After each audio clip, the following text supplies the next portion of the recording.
तो आज हम भारत और मलेशिया के रिश्तों की कहानी को परत दर परत खोलने वाले हैं। ये एक ऐसी कहानी है जिसकी जड़ें हजारों साल पुराने इतिहास में हैं और जिसकी शाखाएं आज की आधुनिक दुनिया की उलझनों तक फैली हुई हैं। अब ये सवाल सुनने में थोड़ा अजीब लग सकता है ना, कि कहाँ 1000 साल पुराना साम्राज्य और कहाँ आज की माइक्रोचिप। लेकिन यकीन मानिए, यही सवाल हमें सीधे भारत और मलेशिया के रिश्ते के दिल में ले जाता है। एक ऐसा रिश्ता जिसमें इतिहास की गहराई भी है और भविष्य की तकनीक भी। तो चलिए इस कहानी को शुरू से शुरू करते हैं। देखते हैं कि इस आधुनिक साझेदारी की नींव आखिर पड़ी कहाँ। इसके लिए हमें समय में थोड़ा पीछे चलना होगा।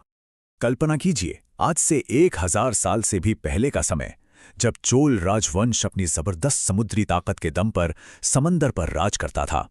राजा चोल और राजेंद्र चोल जैसे महान शासकों ने पहली बार दक्षिण भारत से लेकर मलय प्रायद्वीप तक व्यापार और संस्कृति के रास्ते खोले।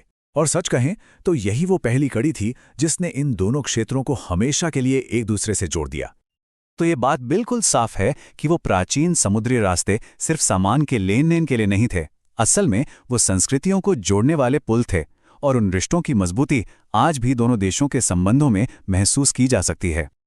चलिए अब जरा टाइम मशीन में बैठकर सीधे आज के दौर में आते हैं और देखते हैं कि ये सदियों पुराना ऐतिहासिक जुड़ाव एक आधुनिक रणनीतिक साझेदारी में कैसे बदल गया है।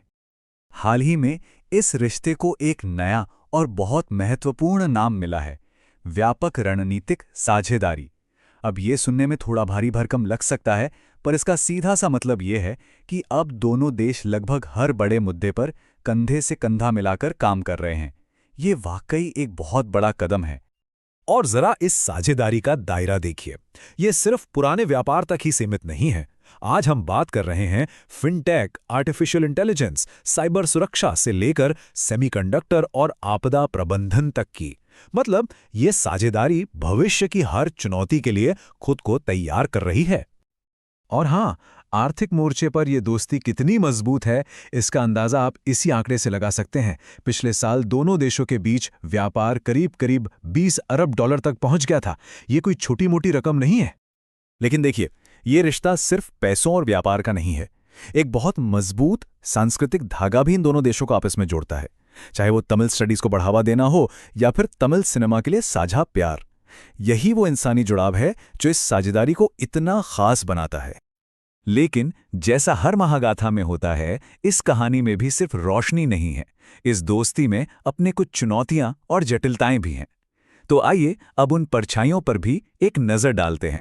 व्यापार का कुल आंकड़ा तो बहुत बड़ा है, लेकिन इसमें एक बड़ी समस्या छिपी है।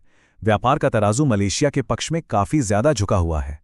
इसका मतलब ये है कि भारत खरीदता ज्यादा है और बेचता कम है, जिससे हमें लगातार व्यापार घाटा हो रहा है। और ये एक गंभीर चुनौती है। भारत पाम तेल के लिए मलेशिया पर बहुत ज्यादा निर्भर है, और ये निर्भरता कई बार एक कमजोरी भी साबित हुई है। अतीत में हमने देखा है कि जब भी कोई राजनीतिक मतभेद हुआ तो इस व्यापार को एक हथियार की तरह इस्तेमाल करने की कोशिश की गई, जिससे रिश्ते में तनाव पैदा हुआ। इसके अलावा कुछ साल पहले भारत के आंतरिक मामलों, जैसे कि आर्टिकल 370 पर हुई कुछ टिप्पणियों की वजह से भी रिश्तों में खटास आई थी। हालांकि अब मौजूदा नेतृत्व का रवैया ज्यादा सकारात्मक है, लेकिन वो पुरानी बातें अभी भी कहीं ना कहीं एक संवेदनशील मुद्दा बनी हुई हैं। और फिर आता है शायद सबसे बड़ा रणनीतिक मुद्दा, चीन। इस मामले में दोनों देशों के रास्ते बिल्कुल अलग हो जाते हैं। जहां मलेशिया चीन के साथ एक शांत और आर्थिक संतुलन बनाने की कोशिश करता है, वहीं भारत उसे एक सीधी रणनीतिक चुनौती के तौर पर देखता है। और ये एक बुनियादी मतभेद है जिसे नजरअंदाज नहीं किया जा सकता।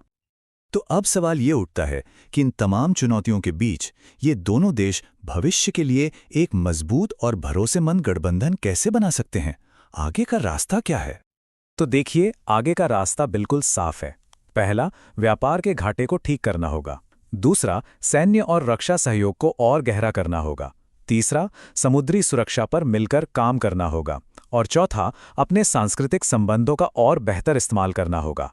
मतलब बात अब सिर्फ बयानों की नहीं, बल्कि ठोस कदमों की है।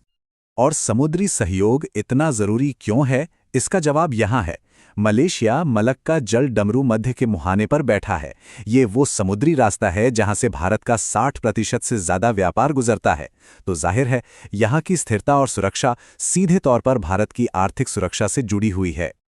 और आखिर में इस पूरी कहानी का निचोड़ बस इतना है, इस तेजी से बदलती दुनिया में इस रिश्ते को भी बदलना होगा। इस सिर्फ तेल खरीदने और बेचने का एक लेन देन वाला रिश्ता बनकर नहीं रह सकता। इसे एक साथ मिलकर चिप्स और जेट बनाने वाली सच्ची रणनीतिक साझेदारी बनना होगा। और सबसे बड़ा सवाल यही है, क्या दोनों देश इस बड़ी छलांग के लिए तैयार हैं?